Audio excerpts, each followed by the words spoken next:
You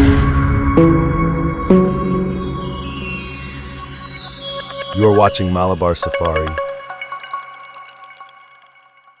hi സുഹൃത്തുക്കളെ, മലബാർ സഫാരിയുടെ പുതിയൊരു അധ്യായത്തിലേക്ക് എല്ലാ കൂട്ടുകാർക്കും ഒരിക്കൽ കൂടി സ്വാഗതം. നമ്മളിന്ന് മലപ്പുറം ജില്ലയിലെ പൂക്കോട്ടൂരിലേക്കാണ് ഇന്ന് മലബാർ സഫാരിയുടെ യാത്ര. 1921 മലബാർ കലാപത്തിൻ്റെ ചരിത്രശേഷിപ്പുകൾ തേടിയാണ് ഇന്ന് മലബാർ സഫാരി പൂക്കോട്ടൂരിൽ എത്തി നിൽക്കുന്നത്. നമ്മുടെ ചാനൽ ഇതുവരെ നിങ്ങൾ സബ്സ്ക്രൈബ് ചെയ്തിട്ടില്ലെങ്കിൽ എല്ലാവരും ഒന്ന് സബ്സ്ക്രൈബ് ചെയ്ത് വെക്കുക. സബ്സ്ക്രൈബ് ചെയ്ത് തൊട്ടടുത്തുള്ള ബെല്ലൈക്കൻ കൂടി ഒന്ന് ഓണാക്കി വെച്ചാൽ നമ്മളിടുന്ന ഓരോ വീഡിയോസിൻ്റെയും നോട്ടിഫിക്കേഷൻ നിങ്ങളിലേക്ക് എത്തുന്നതാണ്. ഈ കാണുന്നതാണ് 1921 മലബാർ കലാപത്തിൻ്റെ സ്മരണക്കായി നിർമ്മിച്ചിട്ടുള്ള പൂക്കോട്ടൂർ ഗേറ്റ്. പൂക്കോട്ടൂർ ടൗണിൻ്റെ 1 കിലോമീറ്റർ ചുറ്റളവിലായി പലയിടങ്ങളിലായി ചിന്നിച്ചിതറിക്കിടക്കുന്ന പൂക്കോട്ടൂർ യുദ്ധത്തിൻ്റെ രക്തസാക്ഷി മണ്ഡപങ്ങളും നമുക്ക് കാണാൻ കഴിയും. പൂക്കോട്ടൂർ യുദ്ധം മലബാറിൻ്റെ വിവിധ ഇടങ്ങളിലായി നടന്ന യുദ്ധങ്ങളിൽ 10,000-ഓളം പേരെ ജയിലിലടക്കുകയോ നാടുകടത്തപ്പെടുകയോ ചെയ്ത ഇന്ത്യയിലെ ഏറ്റവും വലിയ ജനകീയ ചെറുത്തുനിൽപ്പാണ് മലബാർ സമരം. മലബാർ പോരാട്ടങ്ങളിലെ ഏറ്റവും വലിയ സമരമായിരുന്നു പൂക്കോട്ടൂർ യുദ്ധം. 1921 ഓഗസ്റ്റ് 26 വെള്ളിയാഴ്ചയാണ് പൂക്കോട്ടൂർ യുദ്ധം നടന്നത്.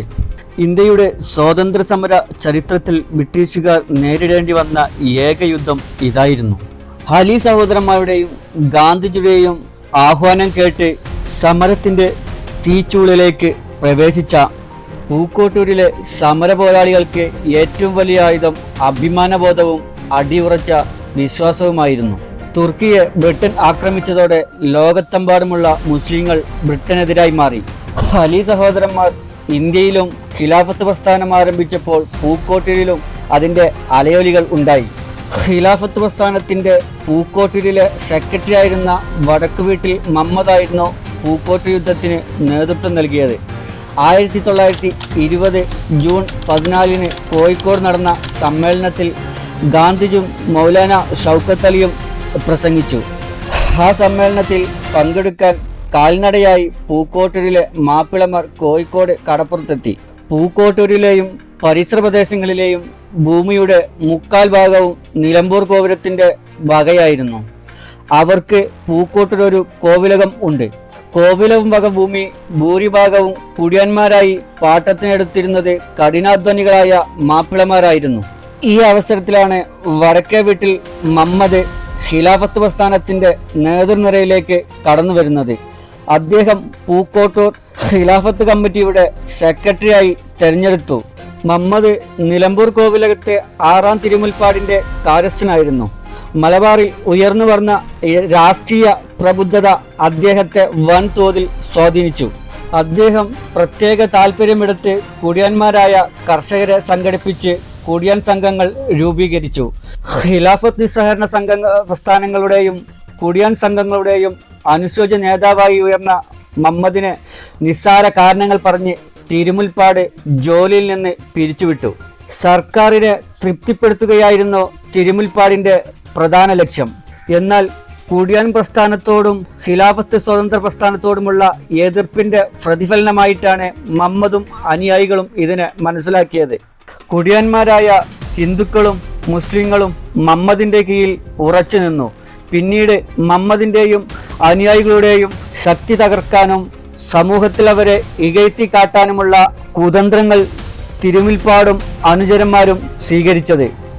1921 ജൂലൈ 28 പൂക്കോട്ടൂർ കോവിലത്തുള്ള പത്തായിപ്പുര കള്ളത്താക്കോലിട്ട് തുറന്ന് അവിടെയുണ്ടായിരുന്ന ഒരു തോക്കും 130 രൂപയും കുറെ ആധാരങ്ങളും മോഷ്ടിച്ചുവെന്ന് മുഹമ്മദിൻ്റെ പേരിൽ കള്ളക്കേസുണ്ടാക്കി.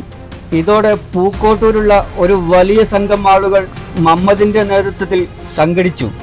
ഹാലി മുസ്ലിയാർക്ക് വലിയ തോതിൽ സ്വാധീനമുണ്ടായിരുന്ന പ്രദേശമായിരുന്നു പൂക്കോട്ടൂർ. അദ്ദേഹം പൂക്കോട്ടിനടുത്തുള്ള കോടിയാട്ടുപള്ളിയിൽ ദറസ് നടത്തിയിരുന്നു. അതുകൊണ്ട് തന്നെ പൂക്കോട്ടൂരിൽ അദ്ദേഹത്തിന് ധാരാളം ശിഷ്യന്മാരുണ്ടായിരുന്നു. 1921 ആഗസ്റ്റ് 20 തിരൂരങ്ങാടി പള്ളിക്ക് ബ്രിട്ടീഷുകാർ വെടിവെച്ചു എന്ന വാർത്ത പരന്നതോടെ പൂക്കോട്ടൂരിലെ മാപ്പിളമാർ കിട്ടിയ ആയുധങ്ങളുമായി തിരൂരങ്ങാടിയിലേക്ക് മാർച്ച് നടത്താൻ തീരുമാനമുണ്ടായി. ഒന്നുകിൽ വെള്ളപ്പട്ടാളത്തെ തകർക്കുക, അല്ലെങ്കിൽ പൊരുതി മരിക്കുക എന്നതായിരുന്നു അവരുടെ തീരുമാനം.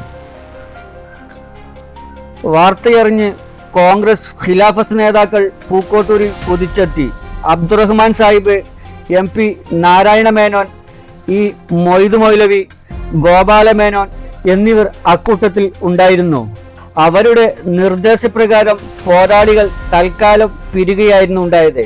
പൂക്കോട്ടൂരും പരിസര പ്രദേശങ്ങളും ഖിലാഫത്ത് കമ്മിറ്റിയുടെ ഭരണത്തിൽ കീഴിലായി.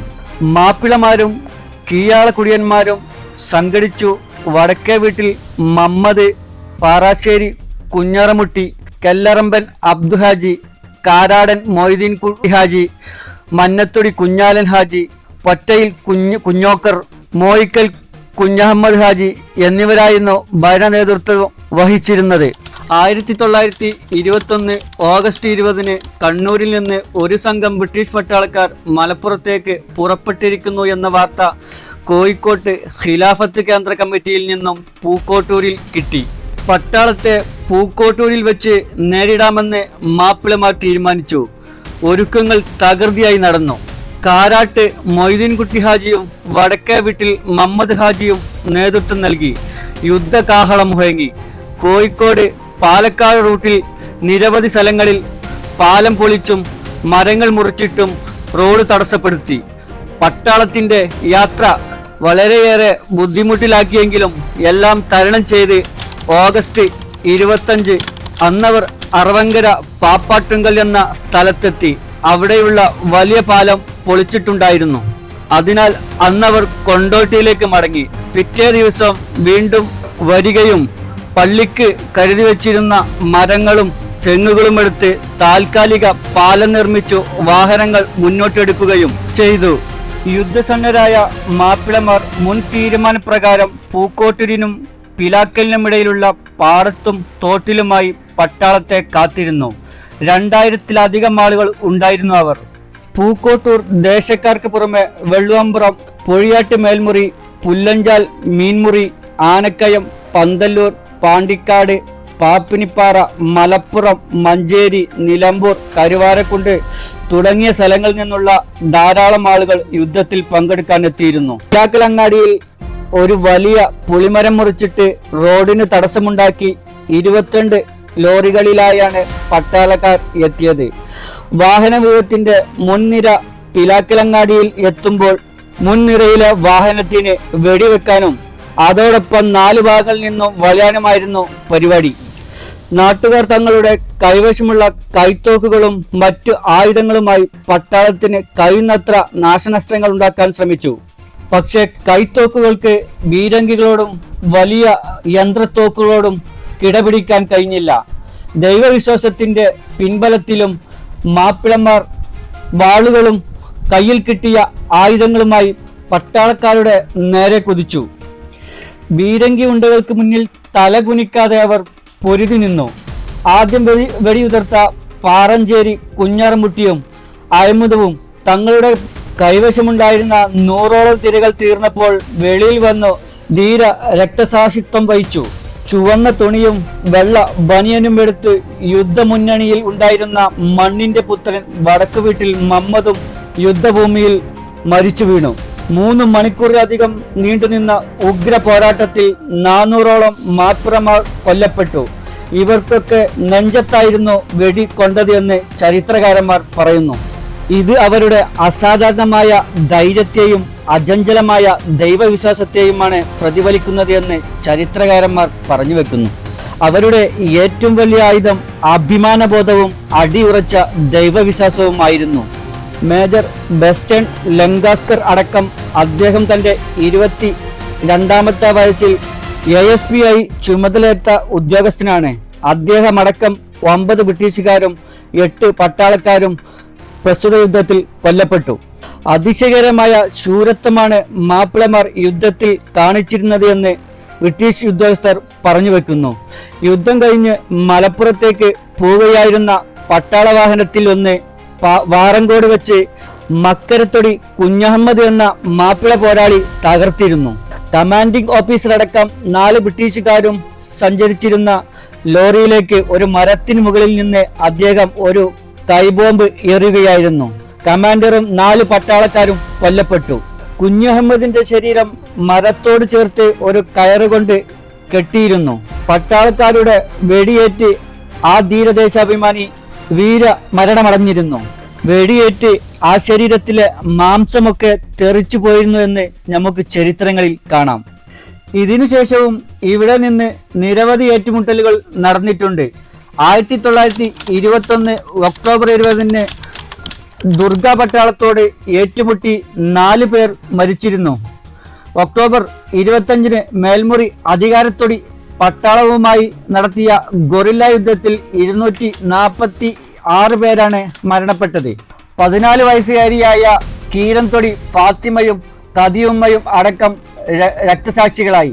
മാപ്പിള വനിതകളുടെ സമര പങ്കാളിത്തത്തെക്കുറിച്ച് ക്യാപ്റ്റൻ മെക്കിൽ റോയ് വ്യക്തമാക്കുന്നുണ്ട്. പൂക്കോട്ടൂരിന്റെ യുദ്ധസ്മരണകൾ ഇവിടെ തീരുന്നില്ല. പുതിയ വിശേഷങ്ങളും കൗതുകമുണർത്തുന്ന കാഴ്ചകളുമായി മലബാർ സഫാരി വീണ്ടും നിങ്ങളുടെ മുമ്പിലേക്ക് വരുന്നതാണ്.